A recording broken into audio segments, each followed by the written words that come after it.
নমস্কার বন্ধু। এরকম যদি ভেন্ডি আলু রেসিপি হয় কিরকম হয় বলো তো? একদম জমে যাবে, তাই না? আমি লিপিকা চলে এলাম পূর্ব মেদিনীপুর থেকে তোমাদের সঙ্গে রান্নার রেসিপি শেয়ার করতে। এই দেখো, এই যে গাছের বেগুন, গাছের টমেটো আর গাছের যেগুলো দেখছো সবই আমাদের নিজেদের গাছে তুলে নিয়ে চলে এলাম। রান্না উচ্ছে আলু সবকিছু নিয়ে চলে এলাম। সবকিছু নিয়ে এসে এবার আমি কাটবো। দেখো এত টাটকা বেগুন, দু রকম বেগুন দেখতে পাচ্ছ, একটা হচ্ছে বেগুনি কালার আর একটা সাদা বেগুন। দুটো বেগুনি নিয়ে আর এইদিকে সবকিছু নিয়ে আমি চলে এলাম রান্না মানে গাছে। তারপরে ভেন্ডি, কত ভেন্ডি হয়েছে দেখো আমাদের গাছে, কি লম্বা লম্বা ভেন্ডি। ভেন্ডিগুলোকে ভালো করে ধুয়ে নিচ্ছিলাম, তারপরে কাটবো যেহেতু ভেন্ডি হড়হড় করে তার জন্যে। আর এরকম ভেন্ডি রসা হলে কি লাগবে বলো? তারপরে দেখো সব সবজিগুলোকে আমি কেটে নিচ্ছিলাম বন্ধুরা। তোমরা দেখতে পাচ্ছ সব। আগে পেঁয়াজ আমি কাটছিলাম টুকরো টুকরো করে, ছোট ছোট করে পেঁয়াজগুলোকে কেটে, তারপর টমেটো, এই গাছের শেষ টমেটো, মানে এরপর আর হবে না, গাছের গাছগুলো মরে গেছে। তারপরে ভেন্ডিগুলো দেখে কত বড় বড়, একটা ভেন্ডু 4-5 টুকরো হচ্ছে। আর এই লাল লাল আলু অবশিষ্ট ছিল, সেইগুলো দিয়ে ভেন্ডি রেসিপি করব আজকে। সাধারণ রান্না করব, যেটা খেতে কিন্তু অসাধারণ হয়েছে। তা তোদের সঙ্গে সব কেটে কুটে বন্ধুরা দেখো আমি রেডি করে নিলাম।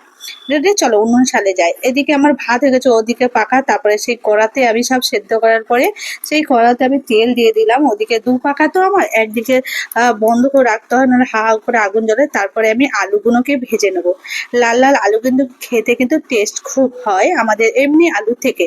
তা আলুগুলোকে লাল লাল করে আমি ভেজে নেবো। কিছুটা ভাজার পরে এর মধ্যে দেবো আমি নুন আর মশলার মধ্যে কি নিয়েছি, আদা আর শুকনো লঙ্কা। তো এটা বেটে নিয়ে আসতে চলে গেলাম সিলে। এদিকে আলু ভাজা হয়ে গেলে কিছুটা, তারপরে ভেন্ডি দেবো। ভেন্ডির সঙ্গে একসঙ্গে দিই, কেন ভেন্ডিটা পরে ভাজলে ভালো হয় তার জন্যে। তো ভেন্ডিটাকে দেখো বন্ধুরা ভালো করে আলুর সঙ্গে ভেজে, তারপরে দেখো এর মধ্যে আমি এই মশলাটা বেটে নিয়েছিলাম। এদিকে নুন আর হলুদ দিয়ে দেবো, মানে বেটে দেখালাম তোমাদেরকে, শিলটাকে দেখানো যায়নি। তো দেখো আমি আজ প্রথম স্ট্যান্ড লাগিয়ে ভিডিও করছি, কেমন হয়েছে ভিডিওটা অবশ্যই কমেন্ট করে বলবে। তো স্ট্যান্ডটা ভেঙে গেছে, একটু জাস্ট সারিয়ে আমি স্ট্যান্ডটাকে বসিয়ে রান্নার ভিডিওটা করছি। সত্যি স্ট্যান্ডটা আসার পর খুব সুবিধা হচ্ছে তোমাদের সঙ্গে সবকিছু শেয়ার করতে, এটাও শেয়ার করলাম। তো ভেন্ডি আলুটা আমার ভাজা হয়ে গেল বন্ধুরা। দেখো ভাজা হয়ে যাওয়ার পরে এবার আমি সেই কড়াতে সেই তেলের মধ্যেই আমি আবার একটু তেল দিয়ে দিলাম। দেওয়ার পরে এবার আমি মশলাটা দিয়ে দেবো। তো প্রথমে কি মশলা দিচ্ছি বন্ধুরা অবশ্যই দেখতে থাকো, ভিডিওটা স্কিপ না করে। দেখো শুকনো লঙ্কা দিয়ে দিলাম। শুকনো লঙ্কা একটু ভাজা হয়ে গেলে তার মধ্যে একটা তেজপাতাকে দিলাম। তেজপাতাটা একটু সামান্য ভাজা হলে তার মধ্যে দিব কালো জিরে। যে কালো জিরেটা দিলাম, কালো জিরেটা সামান্য একটু ভাজা হলে পেঁয়াজগুলোকে ছেড়ে দেবো। পেঁয়াজগুলোকে ছাড়ার পর দেখো কড়াতে পেঁয়াজ আর এইগুলোকে ভালো করে আমি লাল লাল করে ভেজে নিচ্ছিলাম বন্ধুরা। আমার রান্নার ভিডিওগুলো কেমন হয় দেখো। আমার চারপাশে যেহেতু নতুন রান্নাঘর আছে, মাটি এখনো ফেলা হয়নি, তার জন্য পুরো কমপ্লিটও হয়নি।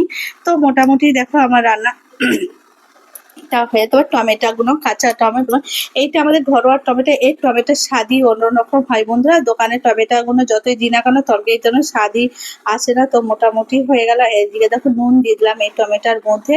টমেটোর মধ্যে নুন দেওয়ার পরে বন্ধুরা তারপরে যে বেটে রাখা শুকনো লঙ্কা আদা সেইটাই দিচ্ছি। এতে কিছুই সেরকম মশলা নেই, শুধু আদা আর একটু জিরে গুঁড়ো আর একটু লঙ্কা, শুকনো লঙ্কা, তোমরা পারলে কাঁচা লঙ্কাও দিতে পারো। আর লাস্টের দিকে একটু সর্ষে সর্ষে বেটে দিয়েছি। আর এরকম ভেন্ডি রেসিপি কিন্তু খুবই ভালো লাগে বন্ধুরা, গরম গরম ভাতের সঙ্গে মানে খুবই জমে যায়। তো তারপর দেখো মশলাটা আমার ভাজা হয়ে গেল, কষা হয়ে গেছে। এর মধ্যে আমি দিয়ে দেবো এবার তেলটা যখন ছেড়ে গেল তার মধ্যে দিয়ে দিচ্ছি আমি এই যে গুঁড়ো আমি নিয়ে এসেছি জিরে গুঁড়ো। তোমরা পারলে তোমরা বেটেও দিতে পারো, আমি জিরেটা গুঁড়ো দিয়েছি। তা তোমরা যদি বেটে দিলে বেটে দেওয়ার স্বাদটা অনেকটা ভালো হয়। তো একটু অসুবিধার জন্য জিরেটা গুঁড়োটাই দিলাম।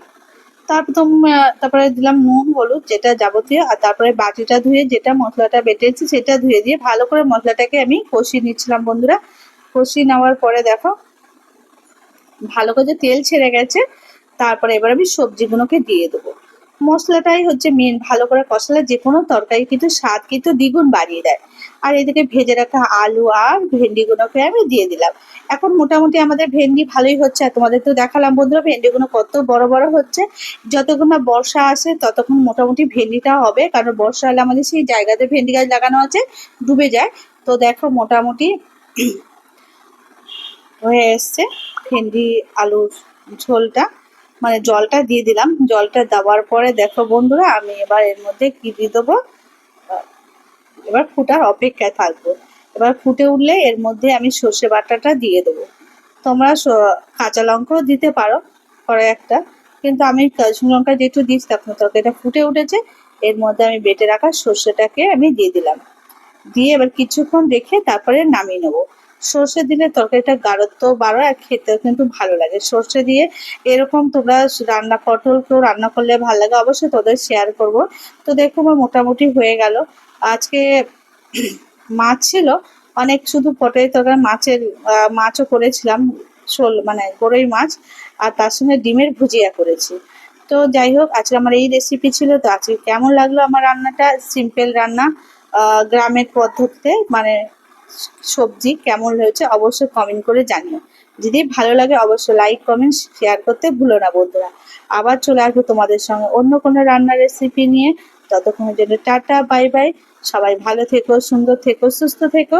আবার চলে আসবো আমি অন্য কোনো রান্না, প্লেন গ্রামের পদ্ধতিতে, মানে সাধারণ রান্না নিয়ে চলে আসবো, যেটা খেতে দেখতে সাধারণ হলে খেতে কিন্তু অসাধারণ।